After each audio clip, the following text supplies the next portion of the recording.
Helena Witt. Helena Witt. Thank you. Wow, the topics tonight. I just am so old. It's unbelievable. I was around when that book came out, and I learned a lot. I'm not dead. I'm just old. So I wanted to tell you what happened. Sometimes I get introduced to somebody who wrote for Joan Rivers, you know, and I'm very proud of it. But what you don't know is there was an old lady who lived in the apartment above me, and she was Mrs. Rivers, and she had a granddaughter at camp, and I helped her write some letters to her granddaughter at camp. But I don't even introduce myself as someone who wrote for Joan Rivers anymore because she died and everyone gets bummed out. So should be laughing too. But anyway, I want to tell you what happened when I went to the Asian nail salon, and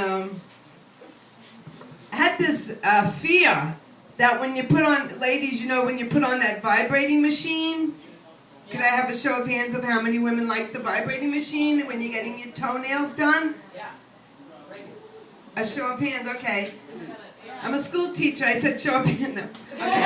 So nobody answered. So anyway, fellas, when you go to the nail salon and you get your toenails done, you go in a tub of water and you get a back massage. You press a button and it could be like a really nice vibrating back massage. It could go down your spine.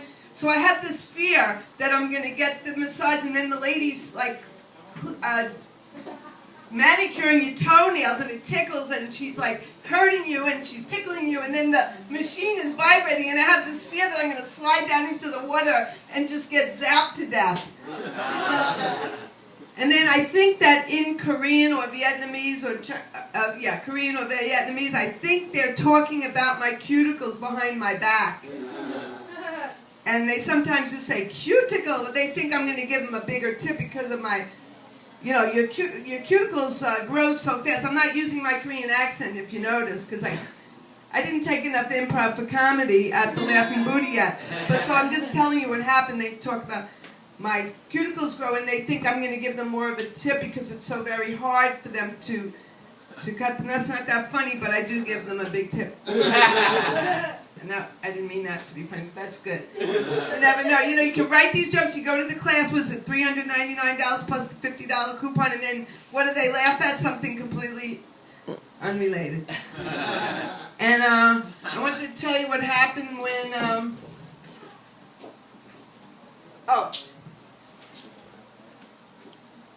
I went to my high school reunion, and it wasn't my 100th, so don't say that. It was up there, though. And I went to the high school reunion, and all of a sudden I saw this boy that I used to, well, he's a man now, this boy, Robert D'Antonio. I used to have a crush on him in 11th grade, and we had a lot in common. We'd go to the mall, we liked to listen to the rock and roll together, and,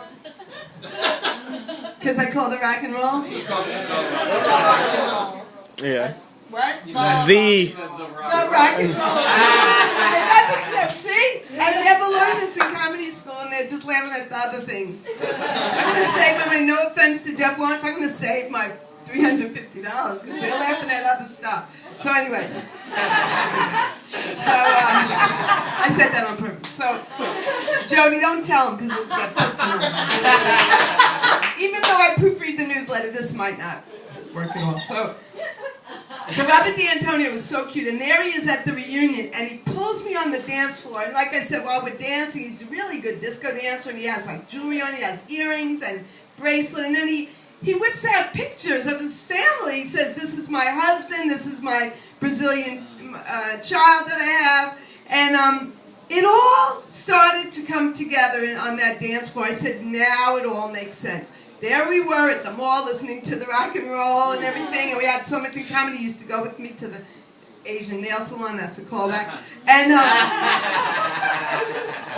I said, remember the time we were playing 7 Minutes in Heaven? Any of you play that? It's a kissing game? So we were playing 7 Minutes in Heaven in this part of my parents' bedroom, and we come out, and my friend Doris goes, what you doing there with Robert D'Antonio? I said, he decorated my parents' bedroom.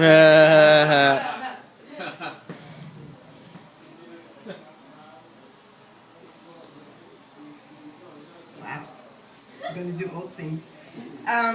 So I'm getting older, like I told you, and the cuckoo on my biological clock, it's wearing Depends.